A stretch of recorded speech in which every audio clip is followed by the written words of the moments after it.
नवरात्रि व्रत कथा। बृहस्पति जी बोले, हे ब्रह्मा जी, आप अत्यंत बुद्धिमान, सर्वशास्त्र और चारों वेदों को जानने वालों में श्रेष्ठ हो। हे प्रभु, कृपा कर मेरा वचन सुनो। चैत्र, आश्विन, माघ और आषाढ़ मास के शुक्ल पक्ष में नवरात्र का व्रत और उत्सव क्यों किया जाता है? हे प्रभु, इस व्रत का फल क्या है? किस प्रकार करना चाहिए और पहले इस व्रत को किसने किया था, सो विस्तार पूर्वक कहने की कृपा करें। बृहस्पति जी का ऐसा प्रश्न सुनकर ब्रह्मा जी कहने लगे, हे बृहस्पति, प्राणियों का हित करने की इच्छा से तुमने बहुत ही अच्छा प्रश्न किया है।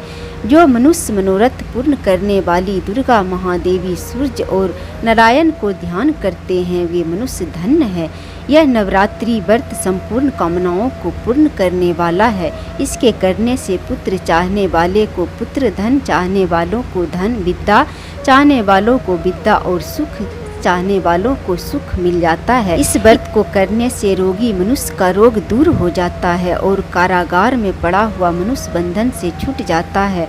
मनुष्य की तमाम विपत्तियां दूर हो जाती है और उसके घर में संपूर्ण संपत्तियां आकर उपस्थित हो जाती है। बंधिया और काक बंधिया के इस व्रत के करने से पुत्र हो जाता है। समस्त पापों को दूर करने वाले इस व्रत के करने से ऐसा कौन सा मनोरथ है जो सिद्ध नहीं हो सकता? यदि व्रत करने वाला मनुष्य सारे दिन का उपवास न कर सके तो एक समय भोजन करे और उस दिन बांधवों सहित नवरात्रि व्रत की कथा श्रवण करें।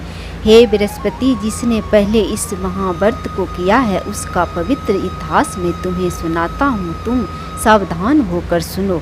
इस प्रकार ब्रह्मा जी के वचन सुनकर बृहस्पति जी बोले, हे ब्रह्मा जी, मनुष्यों को कल्याण करने वाले इस व्रत के इतिहास को मेरे लिए कहा है, मैं सावधान होकर सुन रहा हूँ।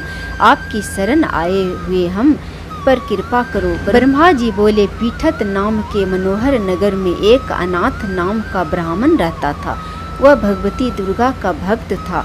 उसके संपूर्ण सद्गुणों से युक्त मानो ब्रह्मा की सबसे पहली रचना हो ऐसी यथार्थ नाम वाली सुमति नाम की एक अत्यंत सुंदर कन्या पैदा हुई। वह कन्या सुमति अपने घर के बालकपन में अपनी सहेलियों के साथ क्रीड़ा करती हुई इस प्रकार बढ़ने लगी जैसे शुक्ल पक्ष में चंद्रमा की कला बढ़ती है। उसका पिता प्रतिदिन दुर्गा की पूजा और होम किया करता था।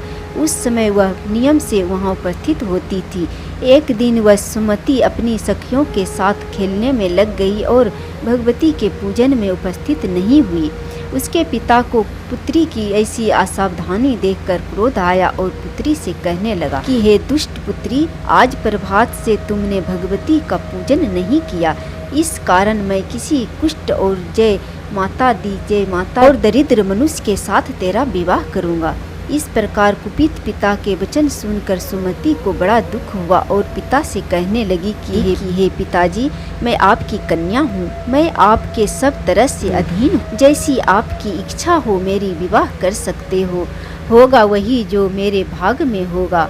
मेरा तो इस पर पूर्ण विश्वास है। मनुष्य न जाने कितने मनोरथों को चिंता करता है, पर होता वही है जो भाग में विधाता ने लिखा है। जो जैसा करता है उसको फल भी उस कर्म के अनुसार ही मिलता है, क्योंकि कर्म करना मनुष्य के अधीन है पर फल देव के अधीन है। जैसे अग्नि में पड़े हुए तीर्ण दी उसको अधीन प्रदीप्त कर देता है, उसी तरह अपनी कन्या के ऐसे निर्भयता से कहे हुए वचन सुनकर उस ब्राह्मण को अधिक क्रोध आया। तब उसने अपनी कन्या का एक कुष्ठ के साथ विवाह कर दिया और अत्यंत क्रुद्ध होकर पुत्री से कहने लगा कि जाओ जाओ, जल्दी जाओ, अपने कर्म का फल भोगो। देखे केवल भाग भरोसे पर रहकर क्या करती है। इस प्रकार से कहे हुए पिता के कटु वचनों को सुनकर सुमति अपने मन में विचार करने लगी कि अहो, मेरा बड़ा दुर्भाग्य है जिसे मुझे ऐसा पति मिला है। इस तरह अपने दुख का विचार करती हुई वह सुमति अपने पति के साथ वन को चली गई और वहाँ भयानक वन में कुशायुक्त उस स्थान पर उन्होंने वहाँ रात बड़े कष्ट से व्यतीत की।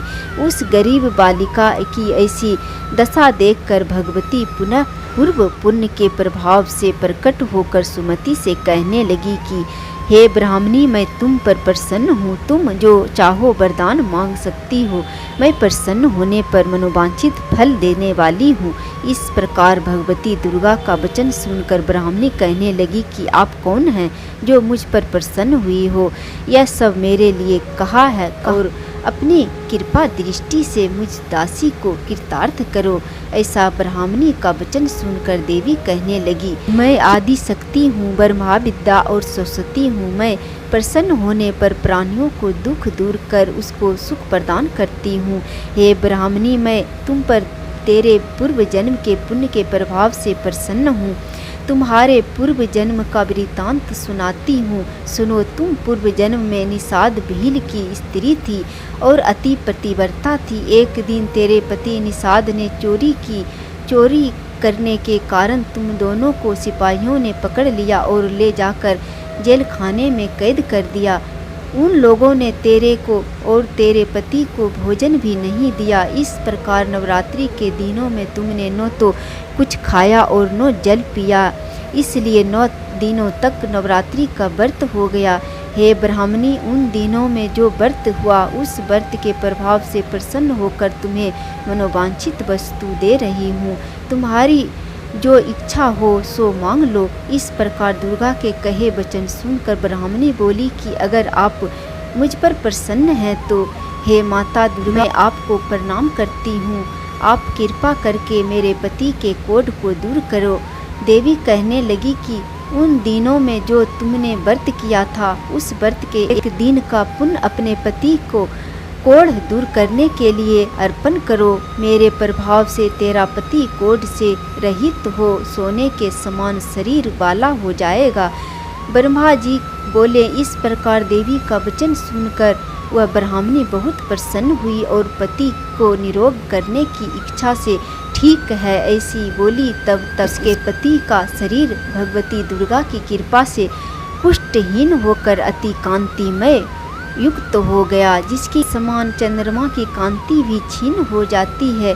वह ब्राह्मणी पति की मनोहर देह को देखकर देवी को अति पराक्रमी वाली समझकर स्तुति करने लगी कि हे दुर्गे माँ, आप दुर्गत को दूर करने वाली, तीनों जगत का संताप हरने वाली, समस्त दुखों को दूर करने वाली, रोगी मनुष्य को निरोग करने वाली, प्रसन्न होने पर मनोवांछित वस्तु को देने वाली और दुष्ट मनुष्य का नाश करने वाली हो।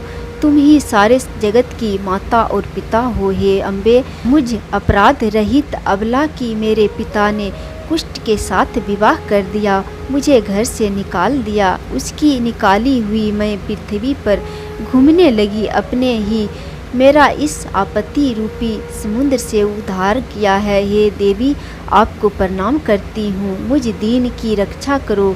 ब्रह्मा जी बोले कि हे बृहस्पति, इस प्रकार उस सुमति ने मन से देवी की बहुत स्तुति की। उसके ही स्तुति सुनकर देवी को बहुत संतोष हुआ और ब्राह्मणी से कहने लगी कि हे ब्राह्मणी, तुम्हारे उदायल नाम का एक अति बुद्धिमान, धनवान, कीर्तिवान और जितेंद्रिय पुत्र शीघ्र ही होगा। ऐसा कहकर वह देवी उस ब्राह्मणी से फिर कहने लगी कि हे ब्राह्मणी, और जो कुछ तेरे इच्छा हो वे मनोवांछित वस्तु तुम मुझसे मांग लो। भगवती दुर्गा के वचन सुनकर सुमति बोली कि हे भगवती दुर्गे, अगर आप मेरे पर प्रसन्न हैं तो कृपा कर मुझे नवरात्रि विधि बताएं। देवी दयावती, जिस विधि से नवरात्रि व्रत करने से आप प्रसन्न होती हैं उस विधि और उसके फल को मेरे लिए विस्तार से वर्णन करो। इस प्रकार ब्राह्मणी के वचन सुनकर दुर्गा कहने लगी कि हे ब्राह्मणी, मैं तुम्हारे लिए संपूर्ण पापों को दूर करने वाली नवरात्रि व्रत विधि को बताता हूँ, जिसको सुनने से तमाम पापों से छुटकारा, मोक्ष की प्राप्ति हो जाती है। आश्विन मास के शुक्ल पक्ष की प्रतिपदा से लेकर 9 दिनों तक विधि पूर्वक व्रत करें। यदि दिन भर का व्रत न कर सकें तो एक समय का भोजन करें। पढ़े लिखे ब्राह्मण से पूछकर घट स्थापना करें और वाटिका बनाकर उसको प्रतिदिन जल से सींचे। महाकाली, महासरस्वती और महालक्ष्मी की मूर्ति बनाकर विधिवत पूजा करें और पुष्पों से विधिवत अर्घ्य दें। बिजौरा के फल से अर्घ देने से रूप की प्राप्ति होती है। जायफल से कीर्ति, दाख से कार्य की सिद्धि होती है। आंवले से सुख और केले से भूषण की प्राप्ति होती है। इस प्रकार फलों से अर्घ देकर यथा विधि हवन करें। खाद, घी, गेहूँ, शहद, जौ, तिल, नारियल, दाख और कदम इनसे हवन करें। गेहूँ के होम करने से लक्ष्मी की प्राप्ति होती है। खीर व चंपा के पुष्पों से धन और आंवले से सुख और केले से भूषण की प्राप्ति होती है। इस प्रकार फलों से अर्घ देकर यथा विधि हवन करें। खाड़, घी, गेहूँ, शहद, जौ, तिल, बिम्ब, नारियल, दाख और कदम इनसे हवन करें। गेहूँ होम करने से लक्ष्मी की प्राप्ति होती है। खीर व चंपा के पुष्पों से धन और सुख की प्राप्ति होती है। आंवले से कीर्ति, गेहूँ से होम करने से लक्ष्मी की प्राप्ति होती है। खीर व चंपा के पुष्पों से धन और सुख की प्राप्ति होती है। आंवले से कीर्ति और केले से पुत्र की प्राप्ति होती है। कमल से राज, सम्मान और सुख संपत्ति की प्राप्ति होती है। व्रत करने वाला मनुष्य इस विधान से होम कर आचार्य जी को अत्यंत नम्रता के साथ प्रणाम करें और यज्ञ की सिद्धि के लिए उसे दक्षिणा दें। इस व्रत को पहले बताए हुए विधि के अनुसार जो कोई करता है उसके सब मनोरथ सिद्ध हो जाते हैं, इसमें तनिक भी संदेह नहीं है।